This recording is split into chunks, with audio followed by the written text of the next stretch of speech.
Ever get that feeling like you're kind of your own worst enemy? Oh, totally. Like right when you're about to hit that goal. Exactly. Like a voice pops up and it's like, nope, not going to happen. Yeah. So we got this article by Marynês Pereira. She's a neuroscientist. Yeah, and she digs into this whole self-sabotage thing. Interesting. So for this deep dive, we're going to like unpack her ideas, how to spot these thought patterns, but more importantly, how to actually like break free. Yeah, because that inner critic can be a total bummer, But the cool thing is, like, neuroscience can help us fight back. Okay, so Pereira, she comes out strong right off the bat. She's saying, like, our negative emotions, they hurt us more than anyone else. I get that they feel bad, but how does that actually work?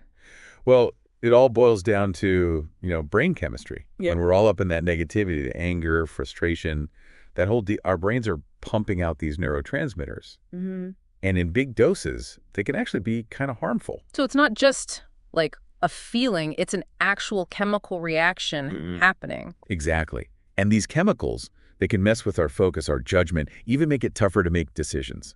Like, picture this. Okay. You're trying to meet this deadline, but your brain's just swimming in stress hormones. It's going to be way harder to, concentrate and get things done. Might even make choices you regret later. Oh, I've been there. So Pereira, she calls this an amygdala hijack. Can you, like, paint a picture of what that looks like in our brains? Okay, so imagine the amygdala. It's the part of our brain that handles emotions, like fear. It's like the security alarm. Okay. And when we're hit with negativity, that alarm, it goes off, triggering that whole fight or flight response. And suddenly, it's like we're stuck in this dark tunnel. Ooh. Our thinking narrows. We can't see a way out. Oh, that's a powerful image. And I'm guessing, like, staying stuck in that tunnel, not exactly helpful for breaking those self-sabotage patterns. Not at all. But the good news is there are ways to escape. That's where Pereira brings in this idea of resignification. Resignification. Sounds kind of complicated. It's actually simpler than it sounds.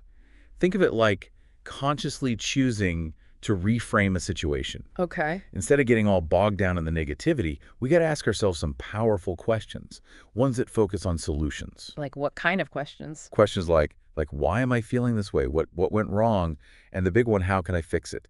It's about, taking control instead of playing the victim. So instead of that why me, it's more like, okay, now what? That's a pretty big shift. It is, and it's a shift that can actually change our brain chemistry for the better. Wow. When we're focused on problem solving, we release these helpful neurotransmitters. Yeah. Like dopamine, one linked to motivation and reward, makes us feel more, capable and energized to actually take action. So we're actually like rewiring our brains to break free from those negative patterns. I really like the sound of that. You got it. And the more we practice this whole reframing thing, the stronger those neural pathways get. Makes it way easier to break free from self-sabotage in the future. Yeah. It's like building mental muscle. Use it or lose it, right? Okay, so we've covered like the brain science behind all this self-sabotage stuff and this whole idea of resignification to kind of break free.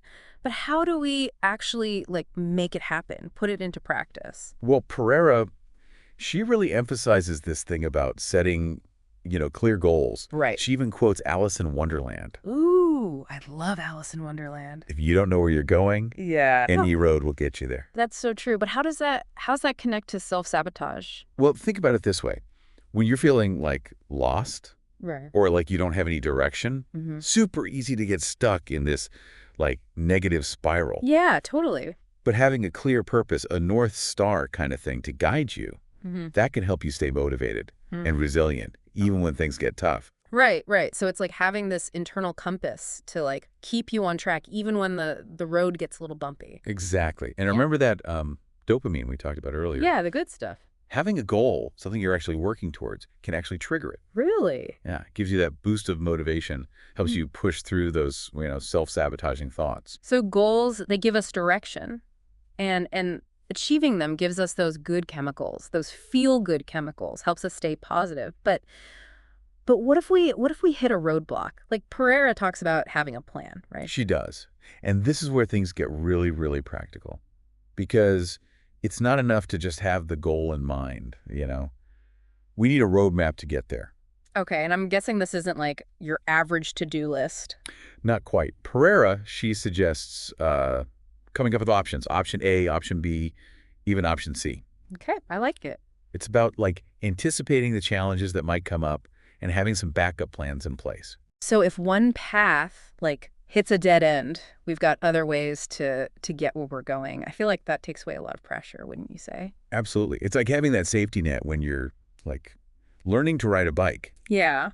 You're more likely to, push yourself, try new things, if you know you're not going to get totally wiped out if you fall. That's such a good analogy. Yeah. But even with a plan and a safety net, we're going to have setbacks. Of course. We're all human, after all, and we're all going to make mistakes.